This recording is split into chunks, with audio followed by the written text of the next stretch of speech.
लड़ेंगे महुआ से, लड़ेंगे हसनपुर से? कोई अभी देखिए अभी फाइनल हम कुछ नहीं किए, कहाँ से लड़ना है क्या करना है। बिहार की राजनीति के चर्चित चेहरे में शामिल तेज प्रताप यादव एक बार फिर सुर्खियों में आ गए। राष्ट्रीय जनता दल आरजेडी से निष्कासन के बाद अब वे ना किसी पद पर हैं, ना किसी दल में, लेकिन जनता के बीच उनकी सक्रियता फिर से दिखाई देने लगी है। सोमवार को सावन के शुभ अवसर पर तेज प्रताप अपने पूर्व विधानसभा क्षेत्र हसनपुर के दौरे पर पहुंचे, जहां उन्होंने ग्रामीणों और स्थानीय लोगों से सीधा संवाद किया। इस जनसंवाद कार्यक्रम ने राज्य की सियासी फिजा में एक बार फिर हलचल पैदा कर दी है।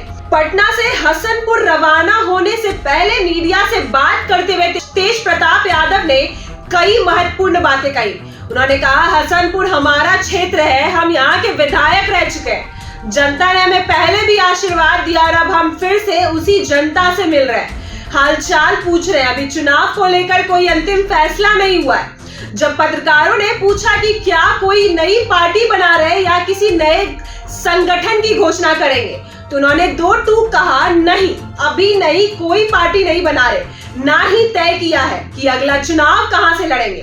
फिलहाल हमारा मकसद सिर्फ जनता से जुड़ना और सेवा करना है। तेज प्रताप यादव ने आगे कहा कि उनका यह दौरा पूरी तरह से सामाजिक सेवा और जनसंपर्क पर आधारित है, ना कि किसी राजनीतिक प्रचार का हिस्सा। उन्होंने ग्रामीण से बातचीत में उनके स्थानीय मुद्दों को समझने की कोशिश की और कई स्थानों पर लोगों की समस्याएं भी सुनी। उन्होंने साफ शब्दों में कहा कि उन्हें राजनीति से विराम नहीं लेना है, बल्कि अब वे सही रूप में जनता से जुड़ना चाहते हैं और उनके बीच जाकर उनकी बातें सुनना चाहते हैं। राजनीतिक विश्लेषकों का मानना है कि यह दौरा भले ही जनसंपर्क और सेवा के नाम पर किया गया हो, लेकिन इसके गहरे राजनीतिक संकेत है। राजद से निष्कासन के बाद तेज प्रताप यादव अब एक असमंजस की स्थिति में दिख रहे थे। ना तो वे खुलकर अपने पिता लालू प्रसाद यादव के खिलाफ बोले और ना ही भाई तेजस्वी यादव पर कोई भी सीधी टिप्पणी की, लेकिन उनकी चुप्पी और स्वतंत्र गतिविधियों से यह संकेत मिलने लगा है कि अब वे अपनी स्वतंत्र राजनीतिक पहचान बनाना चाहते हैं। हसनपुर दौरे को लेकर कई राजनीतिक विश्लेषक मान रहे हैं कि तेज प्रताप भविष्य में कोई नई राह चुन सकते हैं, चाहे वो नई पार्टी हो या किसी पुराने या नए गठबंधन में शामिल होकर चुनाव लड़ना। लेकिन तेज प्रताप फिलहाल ऐसे किसी भी बात से इनकार कर रहे हैं।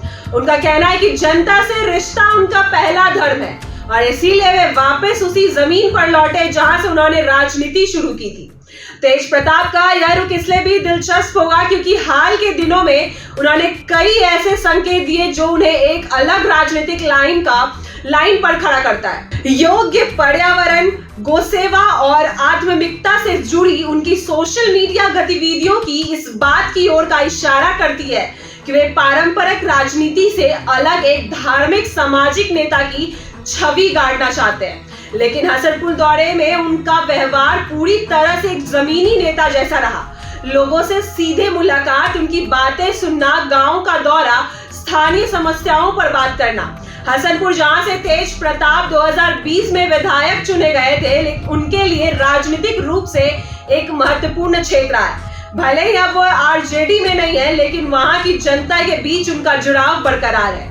इस दौरान वे स्थानीय युवाओं और बुजुर्गों ने उनका स्वागत किया और कुछ जगहों पर उनके लिए छोटी जनसभाएं भी आयोजित की गई। तेज प्रताप ने वहां मौजूद लोगों का यह भरोसा दिलाया कि वे राजनीति से दूर नहीं है और समय आने पर जनता को धोखा नहीं देंगे।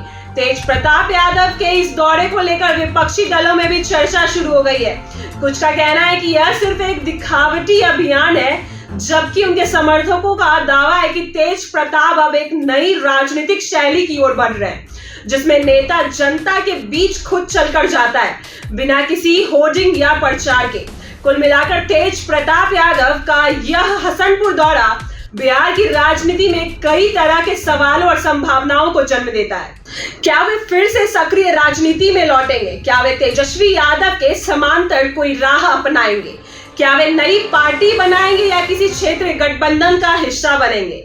इन सभी सवालों का जवाब अभी समय के गर्भ में छिपा है, लेकिन एक बात साफ है, तेज प्रताप यादव ने यह दिखा दिया है कि अभी राजनीतिक मैदान में बाहर नहीं हुए। उनका जनता से जुड़ाव, जमीन पर वापसी और साधा जन संवाद, यही इशारा कर रहा है कि आने वाले समय में फिर से बिहार की सियासत में किसी नई भूमिका में नजर आ सकते हैं। ऐसे ही खबरों के लिए बने रहे हमारे साथ। आप देख रहे हैं इनसाइडर लाइव।